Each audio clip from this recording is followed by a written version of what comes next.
अस्सलाम वालेकुम दोस्तों, आज मैं जो यहाँ पर इस्लामाबाद में आया हुआ हूँ और आप देख सकते हैं कि एक राशन कितनी तबाही मचा सकता है। मालेगांव शहर में मौजूद एक राशन इस्लामाबाद, ये पक्का एरिया है।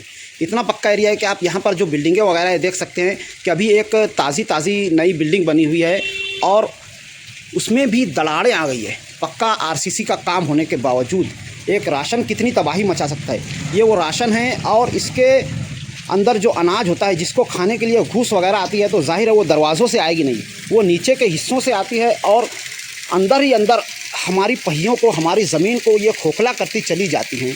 और जिसकी वजह से आज आप देख रहे हैं कि कितनी ज़बरदस्त तबाही मची हुई है। मालेगांव शहर के और भी एरिया में जहाँ पर भी राशन दुकानें हैं, वहाँ के लोगों को अपनी ज़मीनों को देख लेना चाहिए कि क्या हो रहा है, वरना ये चीज़ आपके साथ भी हो सकती है। और इस बारे में जो नुकसानात हुए हैं, आखिर इसकी भरपाई करेगा कौन? एक राशन की दुकान, एक अनाज जो हुकूमत की ज़िम्मेदारी होती है शहर के अल्पसंख्याकों को बांटने के लिए, वो अपनी खुद की इमारत तक नहीं देती है और किसी शहर की इसी तरह की इमारत को किराए वगैरह से ले करके उसको सही तरीके से बनाया भी नहीं जाता है। आप देख सकते हैं कि ये इमारत जो बनी हुई है सिर्फ़ और सिर्फ एंगल फारसी पर बनी हुई है और इसकी जो पहिया वगैरह है वो इतना मजबूत भी नहीं है, जिसकी वजह से ये घूस वगैरह घुस करके आसपास के घरों के पहियों को नुकसान पहुंचाती है। और देखिए किस तरह से ये पहियों को खोखला कर दी गई किया है और जिसकी वजह से 3 घर पूरी तरह से बर्बाद हो चुके हैं। और मैं समझता हूँ ये 3 घर नहीं है, ये एक सिलसिला है जो रुकने का नाम नहीं लेगा।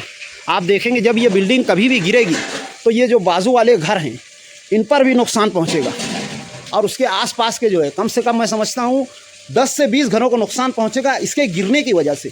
और ये जो घूस वगैरह है ये सिर्फ और सिर्फ यहीं पर नहीं है, मतलब आपको लगता होगा कि ये 4-5 घर बर्बाद हुआ, ऐसा नहीं है। मैंने इस एरिया का जायज़ा लिया है और मैं समझता हूँ कि यहाँ की करीब 100 से ज़्यादा घर है जिसके पहियों को इन घूसों ने बर्बाद किया है। आप क्या कहते हैं, इसमें सच्चाई है या नहीं? सही बात है। यहाँ पर करीब 100 घर ऐसे होंगे जिसकी पहिया इन घूसों ने बर्बाद किया है। सही बात है। और इसकी वजह क्या है आपके नज़दीक? ये राशन दुकान, ये राशन दुकान की घूस वगैरह है। आमतौर पर पक्के एरिया में ऐसे घूस वगैरह दिखती नहीं है ज़्यादा। और ये अनाज के जो गोडाउन है जिसकी वजह से ये घूस वगैरह और चूहे वगैरह है। और आपको क्या लगता है इसका जिम्मेदार कौन है? राशन दुकान है ना। यानी हमारे गवर्नमेंट है, हमारी सेंट्रल गवर्नमेंट है, जिसको राशन दुकान के लिए अलग से कोई बिल्डिंग वगैरह देना चाहिए था ताकि इस तरह के नुकसानात ना हो। सही बात है ना। यानी इसकी पूरी जिम्मेदार सेंट्रल गवर्नमेंट है, जो अपने अनाज के जो गोडाउन्स वगैरह हैं उसको वो सही तरीके से बनाती नहीं है। उनको अलग से इसकी कोई इमारत बनाना चाहिए था और उसको इतना पक्का बनाना चाहिए था कि घूस वगैरह नीचे के हिस्से से ना आ पाए।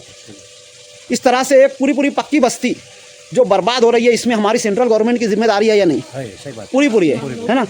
और आज इतने लोग जो है, आज इनकी आवाज़ों को कोई सुनने को तैयार नहीं है। आज हमारा ये जो एरिया है ये अब्दुल मालिक कारपोरेटर का एरिया है ना। यहाँ पर इतना ज़्यादा वोटिंग के टाइम उनको आवाम को गुमराह करने की कोशिश की गई, उसके बावजूद यहाँ के लोगों ने अक्सरियत देकर के मेयर अब्दुल मालिक को जिता करके लाया है। और उनकी जिम्मेदारी बनती है कि वो इस ताल्लुक से आवाज़ उठाएं और सेंट्रल गवर्नमेंट तक ये बात पहुँचाएं। और यहाँ के लोगों का जो नुकसान हुआ है, जितने घर गिरे हैं, उसके अलावा आसपास के जितने घरों के पहियों को नुकसान हुआ है, उसकी भी उनको भरपाई करना चाहिए। और ये जिम्मेदारी कुछ छोटी मोटी जिम्मेदारी नहीं है। एक पक्का एरिया, यहाँ पर आपको देखेगा कि यहाँ पर आप कहीं पर भी नहीं देखेंगे कि यहाँ पर गंदगी वगैरह है। यहाँ के लोग साफ़ सफाई का इतना ध्यान रखते हैं कि सुबह शाम अपने कचरों को कचरा गाड़ी तक पहुँचाते हैं। यहाँ पर साफ़ सफाई है, गटरों का इंतज़ाम बराबर है। यहाँ पर यानी आम लोगों की कोई भी गलती नज़र नहीं आएगी। और उसके बावजूद अगर इनके घर गिर रहे हैं, जाहिर है एक घर को बनाने में लोग पूरे टूट जाते हैं। सालों की मेहनत होने के बाद एक घर बनता है और उसके बाद अगर गवर्नमेंट की ज़रा सी लापरवाही की वजह से ये घूस वगैरह आती हैं और राशन दुकान की इस नाकारकिर्दगी की वजह से अगर इतने सारे पहिए बर्बाद हो रहे हैं और लोग इस वक्त बेयार व मददगार हैं।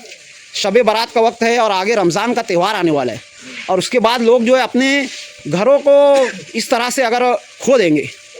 4 घर खोए जा चुके हैं और करीब 100 से ज़्यादा घरों की पहियाँ इस तरह से बर्बाद होती जा रही हैं, उनमें दरारें वगैरह पड़ गई है। और इसके ताल्लुक से कोई कारपोरेटर या कोई सरकारी महकमा अभी तक जिम्मेदार आ करके उन्होंने देखा नहीं है। सिर्फ और सिर्फ पुलिस आई थी, पंचनामा करी थी और घरों को खाली करा करके चली गई। तो क्या हम अपने घर इसलिए बनाते हैं कि गवर्नमेंट की नाअहली की वजह से हमें अचानक में घर खाली करना पड़े? अगर कोई कुदरती आफात आती है, सैलाब व ज़लज़ले वगैरह आते हैं, तो इस पर हम समझ सकते हैं। और यहाँ पर ना सैलाब आया है, ना तूफ़ान आया है, ना कोई ऐसी बात हुई है, और उसके बाद ये चीज़ होती है। क्या बोलते हो इस ताल्लुक से आप? कुछ नहीं, राशन हटा दो बस। सबसे पहले तो ये राशन हटाना चाहिए, और उसके बाद जहाँ पर भी राशन बने उसको इस तरह से मजबूत बनाना चाहिए कि आसपास के घर मुतासिर ना हो। और दूसरा, ये जो घर वगैरह जिसके टूटे हैं, इसकी भरपाई भी गवर्नमेंट को करके देना चाहिए, चाहे फिर वो सेंट्रल गवर्नमेंट करे या हमारी कारपोरेशन करे, जिसके भी थ्रू हो। इसके ताल्लुक से खुद मुफ्ती साहब जैसे एक एमएलए है, उनको असेंबली में आवाज़ उठाना चाहिए। क्या बोलते हो इस बारे में? सही बात है। आज हम जो है एक छोटा पत्थर का घर बनाने में टूट जाते हैं, और इतने सारे घर आज दाव पर लगे हुए हैं इन घूसों की वजह से। हाँ, अंदर ही अंदर कई पहिए बर्बाद हुए हैं, कोई एक दो पहिए की बात नहीं है। क्या बोलते हो? सही बात। इस बारे में आप और कोई पैगाम देना चाहेंगे? नहीं, बस वो राशन हटाओ और हाँ। हमारी भरपाई कर दो, हाँ, जो नुकसान हुआ है वो। ठीक, चलो। लग कर ही रहते हैं, और अगर इस बिल्डिंग को तोड़ा जाता है किसी भी वजह से, तो जाहिर है इनका घर भी जद में आ सकता है। और इस वक्त ये रात भर इसी टेंशन में रहेंगे कि अचानक में कभी ये बिल्डिंग गिरती है तो उनका क्या होगा। क्योंकि आप बिल्डिंग की जो ऊंचाई है देख सकते हैं, और इसकी मजबूती आप देख सकते हैं, और उसके बाद उसके पीछे वाले घर और भी कई घर जो इसकी जद में आ रहे हैं। ये लोग आज रात भर सोए नहीं है इसी टेंशन की वजह से, और ये चाहते हैं कि हुकूमत इस जानिब तवज्जो दे, हमारी कारपोरेशन इस जानिब तवज्जो दे। पर ना ही कोई हुकूमत का ऑफिसर यहाँ पर आया है, ना ही यहाँ का कमिश्नर आया है। जबकि अगर कोई सियासी पार्टी, कोई सियासी बात होती तो फ़ौरन ये लोग चले आते हैं और अपनी न्यूज़ वगैरह बना करके चले जाते हैं। तो आज की वीडियो में के बारे में आप लोगों का क्या ख्याल है, कमेंट में ज़रूर बताएं। मिलते हैं अगली वीडियो में, तब तक के लिए खुदा हाफिज़। अस्सलामु अलैकुम वरहमतुल्लाहि वबरकातुहू।